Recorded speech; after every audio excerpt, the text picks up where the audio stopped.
Hello everyone, as you all know, I'm Red Bandit, and today, as you've probably guessed by the title, we're going to be talking or discussing about GTA 6 Online, and more importantly, the things that need to be changed in GTA 6 Online from the formula that is GTA 5 Online. Now, in my opinion, GTA 5 Online really found its feet at the end of its life cycle. If you go and play GTA 5 Online now in 2019, you'll be met with hundreds of ways to earn your own money, and yes, it is very easy to earn millions in GTA Online.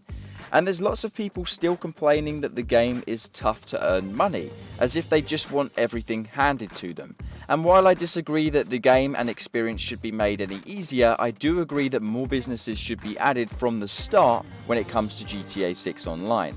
And I think this is really where the success is going to come from if Rockstar Games want this to be successful, because it's going to have to compete with the previous GTA 5 Online, which already is packed full of content. So GTA 6 Online is going to have to be significantly more filled with content than GTA 5 Online, so that players will actually feel the need and find it necessary to make the huge switch to a brand new game and lose all of their progress that they've already committed to, which is a huge step forwards for a gamer. To leave all of your previous progress behind on your character, your money, your rank, everything that you've left behind, and make that switch to a brand new game, it's going to have to be made sure that this new title, GTA 6, and the online experience match or overtake that of GTA 5 Online in terms of how much content and fun the game really is. Now, we've heard a lot of rumours about GTA 6 being set in multiple locations, and honestly, if this is true, this could work out perfectly for their business model for GTA 6 Online. Now, taking a look at GTA 5 Online, we have things such as the nightclubs, we have the biker businesses, the facilities, and the bunkers. Now, in the recent leaks, it's been mentioned that heists are going to become less of an option in the next Grand Theft Auto, and it's going to be about building your own business and becoming a business tycoon. So, if that is the truth, then that means we can expect a lot more businesses than these bikers, nightclubs, so on and so forth to be making their way into the game. Now, something really important to keep in mind here is that every game developer essentially fights over how many players they have on their game. You see so many developers incorporating smart yet sneaky, sometimes sly ways to get their players returning on a weekly basis. If you want to take an example, take a look at Battlefield 5. They constantly release exclusive weapons that you can only get and obtain within a certain week, and if you don't do it, then of course you've lost your chance to obtain that weapon. Now, doing this of course forces players to play the game because they are in fear of losing that exclusive content. Well, Rockstar Games really nailed it on the head. They incorporated businesses that make players want to return and check how their stock is doing. They incorporated businesses so you have to currently be playing the game in order to be earning that money and building up those products. So therefore players, of course, again want to play the game so that their businesses build up and they earn the millions of dollars that they're entitled to. Every single week, GTA 5 Online receives a double money event, whether that be nightclub sales, CEO crates, businesses, biker businesses, so on and so forth. I'm pretty sure you get the picture, and what I'm trying to say here is that GTA 5 Online is a very healthy experience, with hundreds of thousands of players returning every single week. I think a fatal mistake that Rockstar Games made in Red Dead Online is that they tried to incorporate a storyline into the experience. Now, of course, GTA 5 Online has a storyline as well, arguably if you want to mention things such as the introduction, where you get to meet Lamar, Lester, Ron, so on and so forth. And you could also argue that the heists serve as their own storyline as well. Now, I think what's fundamental is that Rockstar Games' best efforts have come from DLC updates that really didn't try to be a storyline. The biker businesses, the nightclubs, the facilities, the bunkers, so on and so forth, especially the CEO crates. Well, arguably these are Rockstar Games' best DLCs, yet they didn't try to be a narrative storyline. There were incorporations of cutscenes and various different missions that tied things together, and that worked fine. But it wasn't trying to be a solo experience with a career, a lot like they have in Red Dead Online, where they've tried to focus more on the missions and cutscenes and making things add up, rather than making it fun. So what I'm trying to say here is that GTA 6 Online really needs to nail that aspect of solo business ventures online, and of course also team business ventures. And something really great they could incorporate is owning businesses as a group with your friends. I think what set Rockstar Games back is that they promised heists from day one. Before GTA 5 Online came out, they said that heists would be in the experience soon.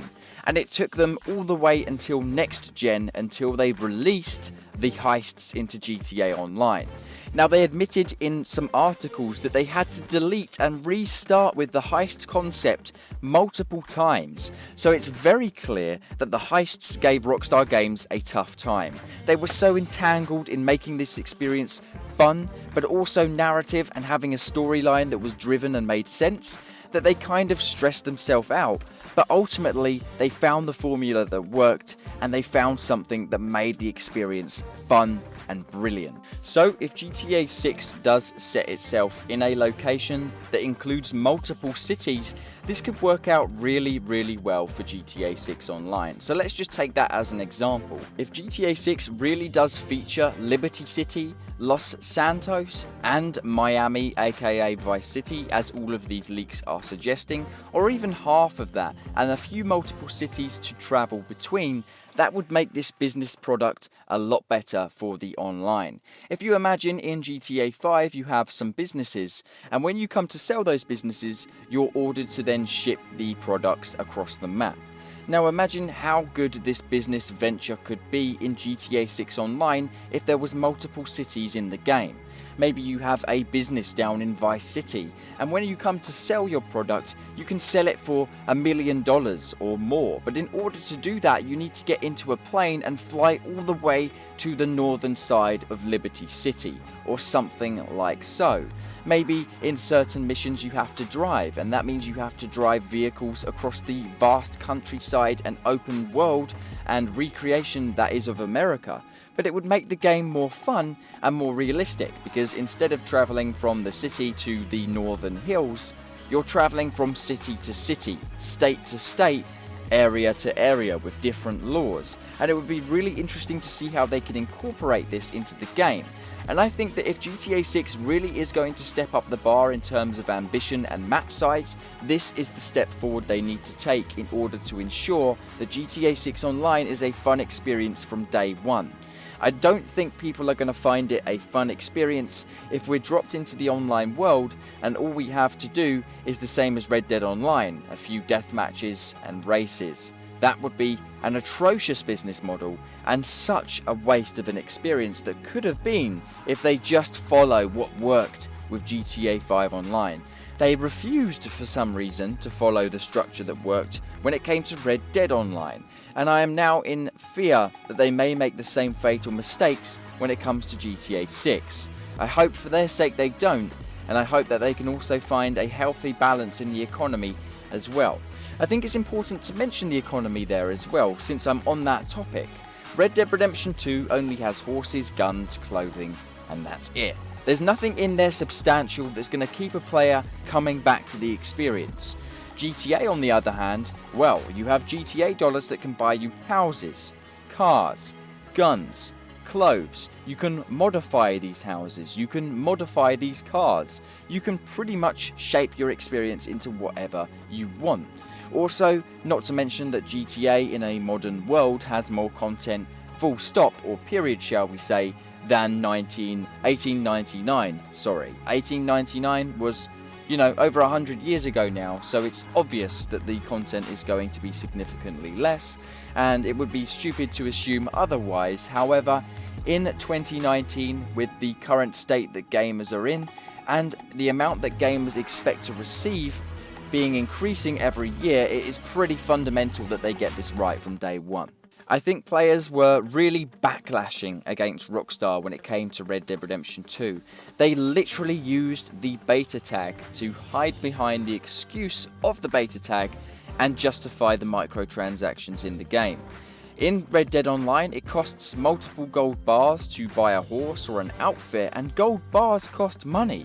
Now yes, in GTA Online, yes, you can buy clothes and it does cost GTA dollars, but An outfit in GTA Online costs, I don't know, a cheap outfit could be anywhere between $10,000 and $80,000. That sounds like a lot of money, but to earn that money legitimately can literally take only half an hour. In Red Dead Online, to buy gold bars or to earn gold bars legitimately can take a week or two just to save up for one outfit. In fact, some items of clothing cost this much anyway, so that means you're making a week worth of playing just to buy a hat or an attachment for a gun. So we're going to wrap this video up here today, and I think it's fundamental that we just quickly go back over what we said.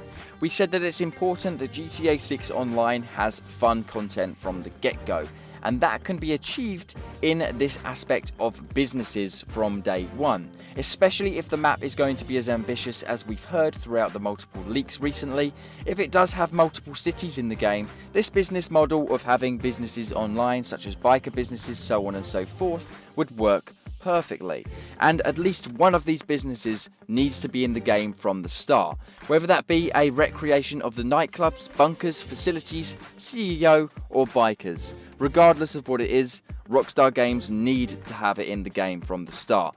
They also need to look at GTA 5 Online and see what worked in terms of a narrative storyline, and look at what failed in Red Dead Redemption 2, and find a healthy balance with that to ensure that the content is always fun and less of the storyline is forced upon the players. They also need to balance the economy in order to make this game successful. Players do not want to feel like they're being ripped off and have to spend their savings just to buy some virtual clothing, because Rockstar Games need to impress and prove to their investors that they can earn money. They can always earn money from their game if they're transparent, honest, and improve the game for their players. There's a reason why GTA Online is more popular than Red Dead Online, and I think those options are obvious. I'll see you guys in the next one. Stay cool, stay awesome, and adios.